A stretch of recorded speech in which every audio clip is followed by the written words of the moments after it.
दोस्तों, जिंदगी है तो संघर्ष है, तनाव है, काम का प्रेशर है, खुशी है, डर है। लेकिन अच्छी बात यह है कि ये सभी स्थायी नहीं है। समय रूपी नदी के प्रवाह में से सब प्रवाहमान है। कोई भी परिस्थिति चाहे खुशी की हो या गम की, कभी स्थायी नहीं होती, समय के अविरल प्रवाह में विलीन हो जाती है। ऐसा अधिकतर होता है कि जीवन की यात्रा के दौरान हम अपने आप को कई बार दुख, तनाव, चिंता, डर, हताशा, निराशा, भय, रोग इत्यादि के मकड़जाल में फंसा हुआ पाते हैं। हम तत्कालिक परिस्थितियों के इतने वशीभूत हो जाते हैं कि दूर दूर तक देखने पर भी हमें कोई प्रकाश की किरण मात्र भी दिखाई नहीं देती। दूर से चींटी की तरह महसूस होने वाली परेशानी हमारे नजदीक आते आते हाथी के जैसा रूप धारण कर लेती है और हम उसकी विशालता और भयावहता के आगे समर्पण कर परिस्थितियों को अपने ऊपर हावी हो जाने देते हैं।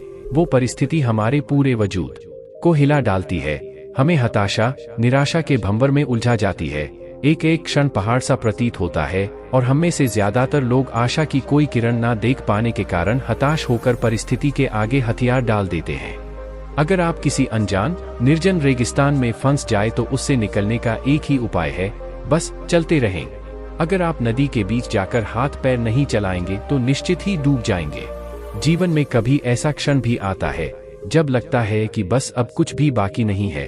इसी परिस्थिति में अपने आत्मविश्वास और साहस के साथ सिर्फ डटे रहें, क्योंकि हर चीज का हल होता है, आज नहीं तो कल होता है। एक बार एक राजा की सेवा से प्रसन्न होकर एक साधु ने उसे एक ताबीज दिया और कहा कि राजन, इसे अपने गले में डाल लो और जिंदगी में कभी ऐसी परिस्थिति आए कि जब तुम्हें लगे कि बस अब तो सब खत्म होने वाला है, परेशानी के भंवर में अपने को फंसा पाओ, कोई प्रकाश की किरण नजर ना आ रही हो, हर तरफ निराशा और हताशा हो, तब तुम इस ताबीज को खोलकर इसमें रखे कागज को पढ़ना, उससे पहले नहीं। राजा ने वह ताबीज अपने गले में पहन लिया। एक बार राजा अपने सैनिकों के साथ शिकार करने घने जंगल में गया।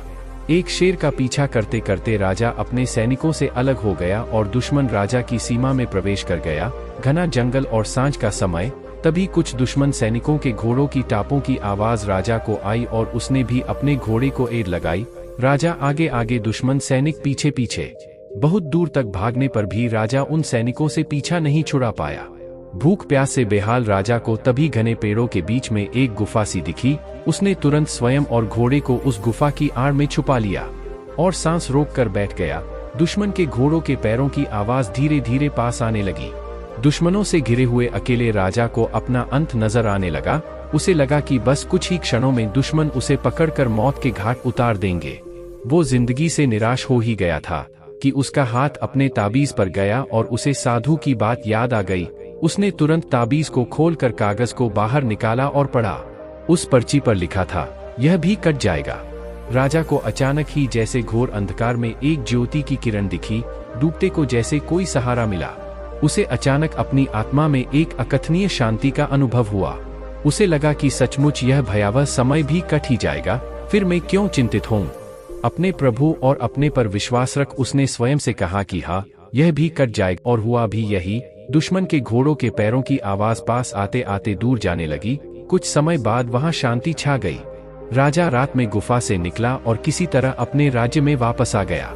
दोस्तों, यह सिर्फ किसी राजा की कहानी नहीं है, यह हम सब की कहानी है।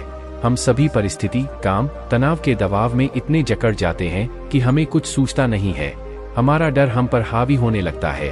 कोई रास्ता, समाधान दूर दूर तक नजर नहीं आता। लगने लगता है कि बस अब सब खत्म है ना। जब ऐसा हो तो 2 मिनट शांति से बैठिए, थोड़ी गहरी गहरी सांसें लीजिए, अपने आराध्य को याद कीजिए और स्वयं से जोर से कहिए, यह भी कट जाएगा। आप देखिएगा एकदम से जादू सा महसूस होगा और आप उस परिस्थिति से उबरने की शक्ति अपने अंदर महसूस करेंगे। आजमाया हुआ है, बहुत कारगर है। आशा है जैसे यह सूत्र मेरे जीवन में मुझे प्रेरणा देता है, आपके जीवन में भी प्रेरणादायक सिद्ध होगा।